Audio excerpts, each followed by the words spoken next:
Papež Frančišek je 2. novembra molil na grobovih svojih predhodnikov, 3. pa je daroval mašo za škofe in kardinale, ki so umrli v lanskem letu. S hvaležnostjo se je spomnil poslanstva teh cerkvenih voditeljev, hkrati pa dodal, da je glavna naloga vseh posvečenih služenje drugemu. Od 26. oktobra lani do 26. oktobra letos je umrlo 12 kardinalov ter 99 nadškofov in škofov.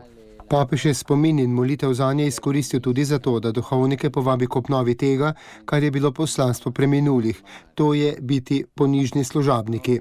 Tisti, ki služi in se daruje, je v očeh tega sveta zguba, a papež poudarja, da dejansko prav tisti, ki dajajo svoje življenje in se predajajo Kristusovi ljubezni, premagajo smrt in dajajo življenje svetu. Nella Pasqua di Gesù vediamo insieme la morte e il rimedio alla morte. V Jezusovi veliki noči vidimo skupaj smrt in zdravilo za smrt in to je mogoče zaradi velike ljubezni, s katero nas je Bog vzljubil, zaradi ponižne ljubezni, ki se skloni zaradi služenja, ki zna vzeti nase stanje služabnika. Jezus tako ni samo odstranil zla, ampak ga je spremenil v dobro. Ni spremenil stvari z besedami, ampak z dejanji.